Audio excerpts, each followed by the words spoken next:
Tumbuhan paku dibagi ke dalam 4 kelas. Keempat kelas tersebut adalah paku kawat, paku purba, paku sejati, dan paku ekor kuda. Ciri-ciri tumbuhan paku diantaranya: 1. Akar, batang, dan daun memiliki bekas pembuluh darah angkut berupa xilem dan floem. 2. Dapat ditemukan di air di tempat lembab, menempel pada tumbuhan lain sebagai epifit atau di sisa-sisa tumbuhan lain. Sampah sebagai saprofit. 3. Tidak menghasilkan biji tetapi menghasilkan spora. Spora terdapat di dalam kotak spora atau sporanium.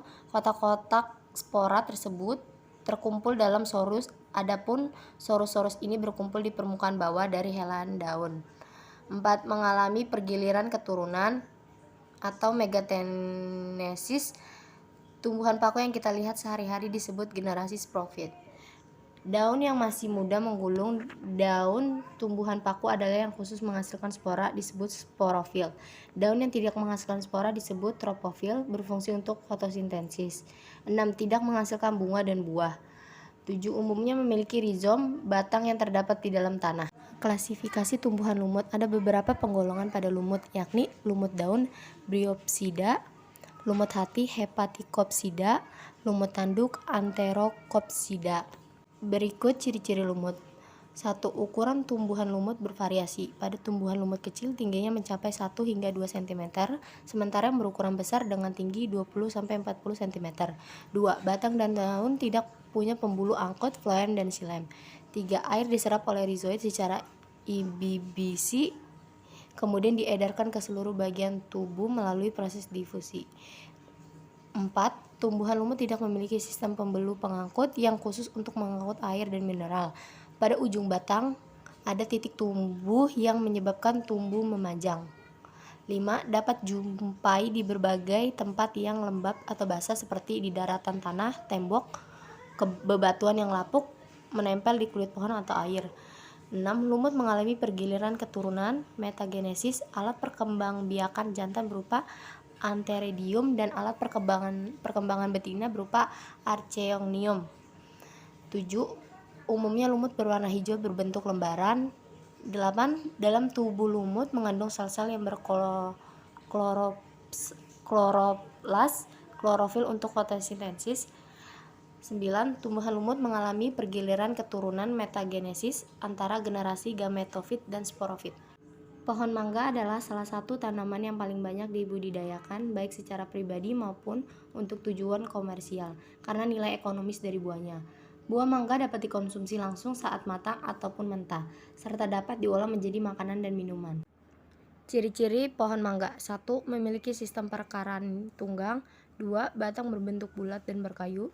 3. Daun tunggal tanpa anak dan penumpu daun. 4. Bunga majemuk yang setiap tangkai berdiri dari bunga jantan dan bunga hermaprodit. 5. Memiliki jenis buah yang tergolong buah batu.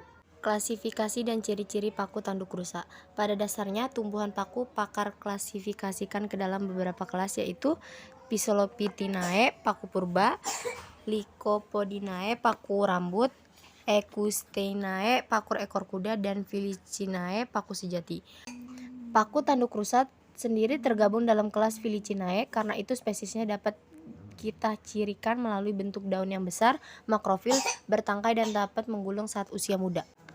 Akar tanaman ini terlihat berserabut dengan bagian batang rimpang yang tegak, panjang, dan berbulu. Jika kita perhatikan, batang mereka tidak memiliki cabang dan berwarna kecoklatan. Daunnya tergolong sebagai daun majemuk dengan dominasi warna kehijauan. Posisi anak daun Platycerium berselang-seling. Bagian ini umumnya tumbuh sepanjang 2-5 cm dan lebar 0,5 cm. Sebagian varietas paku tanduk rusa memiliki tepian daun bergelombang dengan permukaan berbulu halus, sedang sebagian lainnya mempunyai tepi bergerigi serta bagian ujung daun yang meruncing. Sorus atau tempat berkumpulnya sporanium terletak di bagian bawah permukaan daun. Bagian ini dapat diidentifikasi melalui corak warnanya yang tampak kuning keemasan.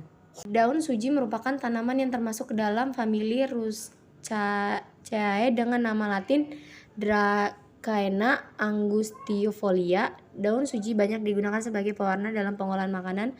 Selain itu, ekstrak daun suji juga bisa digunakan sebagai obat-obatan.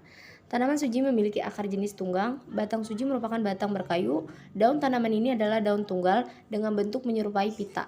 Bunga suji adalah bunga majemuk berbentuk tandan. Buah suji bentuknya bulat, sedangkan bijinya juga bulat dengan warna yang transparan. Dari fisik daun suji dapat dilihat dari bentuknya yang memanjang dengan ujung yang runcing, warna hijau gelap, dan bunga yang berwarna putih kekuningan.